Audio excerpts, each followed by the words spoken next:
Jadi buat kamu yang punya lemari pakaian yang nggak dipakai ya, yang besar-besar gitu, dibuka aja ya, jangan ditutup. Kalau misalnya kamu nggak pakai, oh my god, oh my god.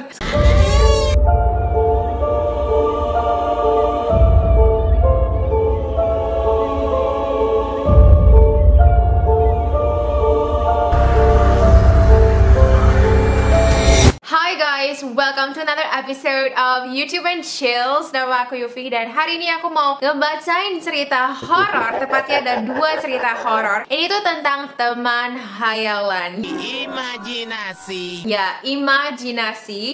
Jadi itu ada beberapa orang yang pernah menceritakan kepada aku kalau pada saat mereka kecil itu mereka memiliki teman khayalan. Dan ini bukan cuma cerita dari teman-teman aku aja ataupun orang-orang yang aku kenal, tapi kalau ketika aku research lagi ternyata banyak sekali orang-orang yang menceritakan pengalaman mereka kalau mereka itu punya teman khayalan pada saat mereka masih kecil. Tapi pada saat mereka beranjak dewasa, teman khayalan itu hilang. Dan pada saat mereka dewasa, ada dari mereka yang ingat, ada dari mereka yang lupa. Buat mereka yang ingat, itu biasanya antara itu adalah hantu atau memang itu hanyalah imajinasi aja yang sama sekali nggak berbentuk hantu, kayak nggak berbentuk orang gitu. So ya guys, aku pingin di akhir video ini kamu juga share di comment section di bawah, atau kalau misalnya kamu punya cerita yang lebih panjang lagi yang kamu pengen aku share di video aku yang berikutnya, kamu bisa share pengalaman kamu di email aku curious@gmail.com dan aku bakal ngebacain cerita kamu. So ya guys, kalau misalnya kamu penasaran dengan 2 cerita ini, adalah 2 cerita yang sangat menarik. Satunya serem, satunya lagi enggak, atau dua-duanya sebenarnya serem tapi seremnya itu berbeda. Jadi kalau misalnya kamu penasaran dengan cerita-cerita ini, stay tune.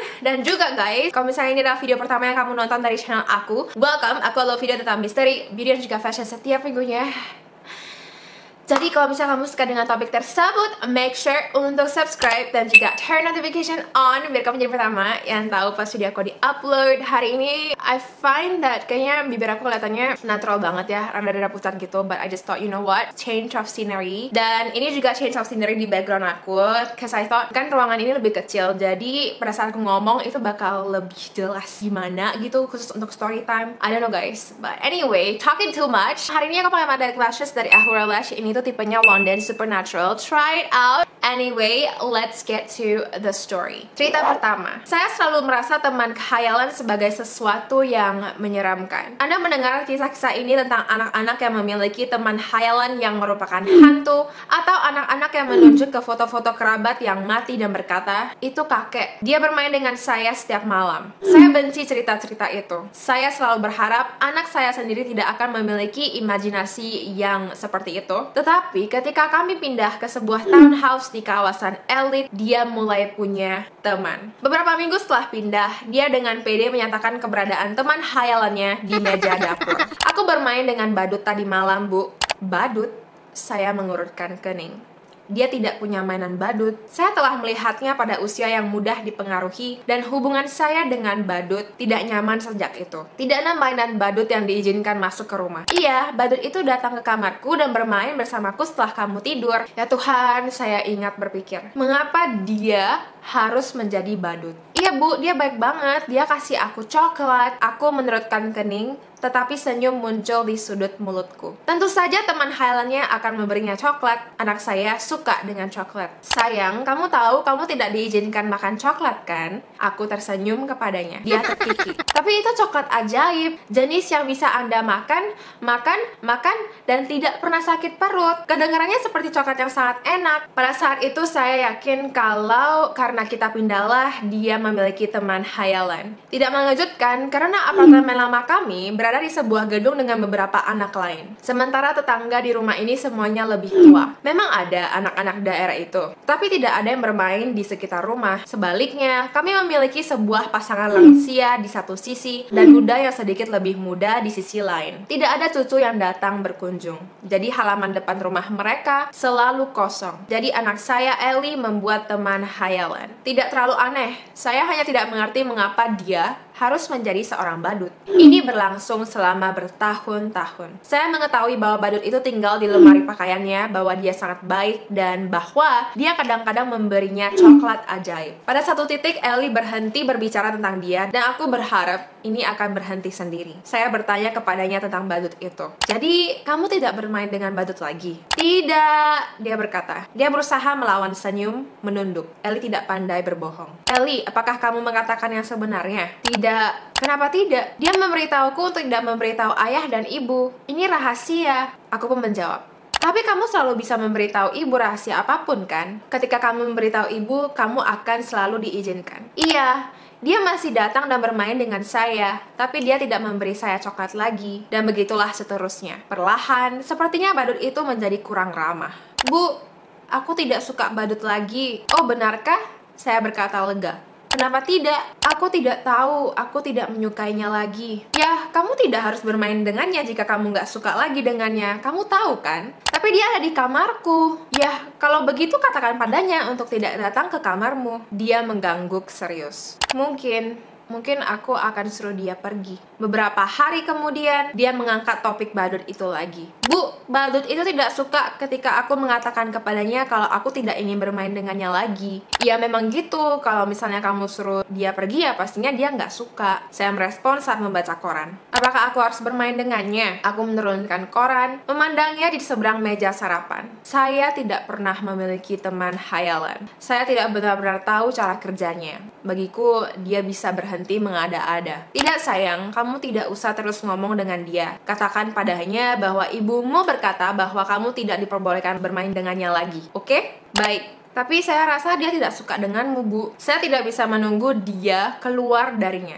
Segera setelah percakapan itu, kami mendapat keberuntungan. Duda di sebelah rumah kami pindah keluar, dan sebuah keluarga dengan 4 anak seusia Ellie pindah. Ellie tidak lagi membicarakan badut itu. Tampaknya memiliki anak-anak lain di sekitar membuat teman hayalannya menjadi usang. Saya bersyukur. Gambar badut di kamarnya di malam hari membuatku gelisah sejak awal. Bukan gambar kali ya, lebih ke yang kayak cerita tentang badut. Ya itulah yang kami pikirkan saat itu setidaknya. Tapi sekarang, setelah Ellie pergi ke perguruan tinggi, kami memutuskan untuk mengubah kamar tidurnya menjadi sebuah home office. Suamiku merobohkan lemari tua besar di kamarnya, sementara aku sedang menyiapkan kamar untuk dicat. Hei sayang, katanya dengan ragu di belakangku. Kamu mungkin ingin melihat ini. Apa yang kamu lakukan? Tanyaku. Segera berasumsi dia secara tidak sengaja merusak dinding atau apalah. Nggak ada, hanya kamu mungkin ingin melihat ini. Aku berbalik, hanya untuk melihat pintu kecil di dinding, mengarah ke ruang gelap. Apa-apaan ini? Suami saya menjulurkan kepalanya ke ruang kecil, mengulurkan tangan. Tunggu, ada pintu lain di sini. Apa? Aku merasakan jantungku berdetak di dadaku. Bisakah kamu ambilkan aku senter? Oke, aku berlari ke bawah dan meraih senter. Aku kehabisan nafas ketika aku kembali ke kamar. Jadi, pintu mengarah ke lemari kamar Joe. Apa? Saya berkata lagi, tidak cukup memahami apa yang terjadi. Aku membuka pintu, dan di sisi lain ada banyak jas yang tergantung. Lemari Joe. Apa? Kenapa? Aku nggak tahu. Beri aku obor.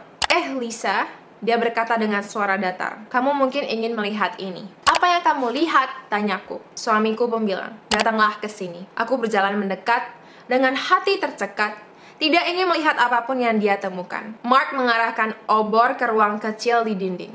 Di sana, di ruang di dinding, di antara dua bagian rumah, ada kostum badut kuno. Realisasi menakutkan menghampiriku. Saya merasa pusing. Tiba-tiba saya tahu mengapa teman Highland Ellie menghilang. Ellie tidak berhenti melihat badut itu karena dia punya teman sejati. Ellie berhenti melihat badut itu karena ketika duda di sebelah pergi, yang bernama Joe, dia berhenti berpakaian kostum badut dan menyelinap ke kamar Ellie setiap malam. Merinding banget ya, ini tuh horornya yang serem banget. Karena setelah aku bikin poll gitu ya di YouTube dan juga di Instagram, banyak sekali dari kamu yang bilang kalau kamu tuh lebih takut sama serial killer bukannya hantu. Bener aja, ini untungnya si Ellie nggak diapa-apain ya. Tapi aku nggak tahu sih apa isi coklat yang dikasih oleh si Joe kepada Ellie dulu. Semoga sih si Ellie-nya tuh masih oke-oke aja, dan semoga dia udah lupa ya. Karena itu serem banget guys. Kayak basically karena rumah mereka tuh berdempetan, dindingnya tuh kayak tembus gitu, dan dan setiap malamnya orang si duda itu bakal kayak masuk menyelinap ke kamar Ellie yang waktu itu masih kecil dan bakal ngelihat dia bermain dengan dia. Oh my god guys, this is so scary. Serem banget, serem banget, serem banget. Anyway, cerita kedua itu lebih ke horror. Jadi kalau misalnya kamu penakut ya nonton pagi-pagi, oke? Anyway, teman hayalan Om Joko. Saya belum pernah berbagi cerita ini kepada teman-teman saya, tetapi saya merasa cenderung untuk berbagi pengalaman saya tentang teman hayalan masa kecil saya. Kakak laki-laki saya yang usianya 4 tahun pada waktu itu baru saja mulai masuk TK dan adik laki-laki saya baru saja lahir. Jadi saya dibiarkan tanpa teman bermain sementara orang tua saya fokus pada bayi baru di rumah. Seperti banyak anak seusia itu, saya menciptakan teman hayalan untuk menghibur diri saya sendiri. Setidaknya ini adalah alasan orang tua saya. Selama beberapa bulan berikutnya, saya dan teman hayalan saya menjadi sangat dekat. Kami melakukan hampir semuanya bersama-sama. Dia akan mendorongku ke ayunan, aku mengeluarkan kursi untuknya setiap kali aku makan, dan kami akan duduk di kamar tidurku dan berbicara selama berjam-jam. Orang tua saya tidak percaya bagaimana saya bisa menghabiskan hari-hari saya dengan teman hayalan saya. Orang tua saya menyadari bahwa teman saya menjadi keluarga tetap dalam kehidupan kami, dan mereka mulai bertanya kepada saya tentang dia, dan saya menjawab semua yang saya bisa.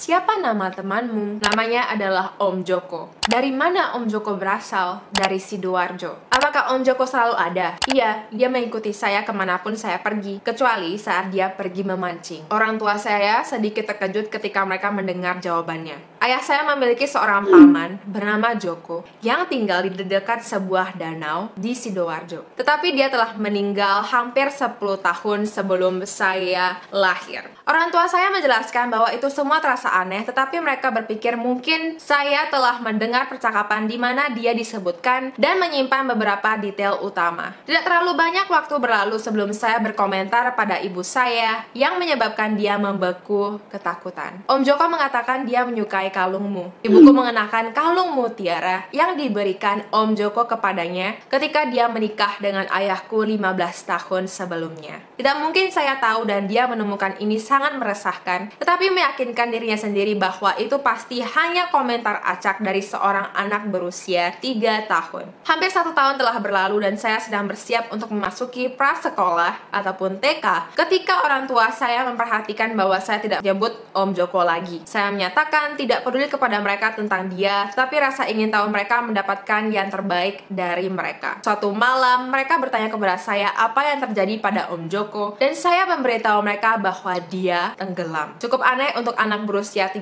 tahun, tetapi saya, seperti semua anak berusia 3 tahun lainnya, tidak mengerti tentang kematian. Ibu saya ketakutan dengan komentar saya. Ayah saya sangat ketakutan. Om Joko menderita komplikasi paru-paru. Pembuluh darah di paru-parunya tersumbat dan pecah, dan dia tenggelam dalam darahnya sendiri. Jadi dia beneran meninggal ya secara medis ya, namanya tuh kayak tenggelam gitu. Saya tidak ingat pengalaman ini dan hanya di sekolah menengah lah orang tua saya menceritakan kisah-kisah ini kepada saya. Make sense ya, karena pada saat kamu berumur 3 tahun apa sih yang kamu ingat? Jujur ya, aku nggak ingat sama sekali apa yang terjadi. Kayaknya memori paling awal aku tuh pas aku umur 7 tahun deh, I think. Kayak pas aku ulang tahun. Itu pun karena aku lihat foto. Kalau nggak, aku nggak ingat guys. Komen di bawah memori paling awal yang kamu punya, umur berapa dan apa memori paling awal kamu, oke? Kakak laki-laki saya juga ingat saya bermain dengan Om Joko. Pada saat itu, kami berbagi kamar tidur dan dia berkata, aku akan selalu memastikan untuk menutup pintu lemari kami di malam hari agar Om bisa tidur dan membukanya di pagi hari untuk membawanya pergi sarapan. Guys, jadi buat kamu yang punya lemari pakaian yang nggak dipakai ya, yang besar-besar gitu, dibuka aja ya, jangan ditutup. Kalau misalnya kamu nggak pakai, oh my god, oh my god. Sekarang aku jadi parno lihat kayak lemari pakaian yang tertutup yang nggak pernah dibuka. Aku bakal kayak buka-buka semuanya. Kayak ini tuh bikin aku parno. Oh my god, oh my god, oh my god, oh my god.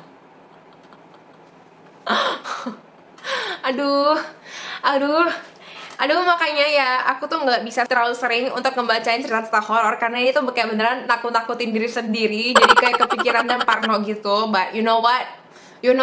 Demi kalian dan demi kita semua sih ya, kayak setelah aku sharing cerita ini kan sebenarnya kamu jadi lupa dengan hal-hal berita-berita serem di luar. Kamu ingatnya malah yang ini gitu ya. Jadi sebenarnya kita anggap aja ini tuh nggak nyata biar nggak serem, oke? So Oke. Anyway guys, kalau misalnya kamu suka dengan cerita ini, make sure untuk thumbs up. Kalau misalnya kamu pengen aku bikin lebih banyak lagi cerita seperti ini sebagai video, make sure untuk komen di bawah juga. Dan kalau misalnya kamu penasaran dengan warna lipstick yang aku pakai hari ini aku pakai lipstick dari MAC. Ini tuh warnanya peach stock. Oh my god, nggak ambil. Tapi warnanya ini tuh MAC peach stock dan aku campur dengan Fenty Beauty lip balm yang warnanya tuh fussy biar kelihatan lebih glossy aja. So ya guys, terima kasih banyak sudah nonton. I hope you have a spectacular day and I will see you in my next video. Bye guys.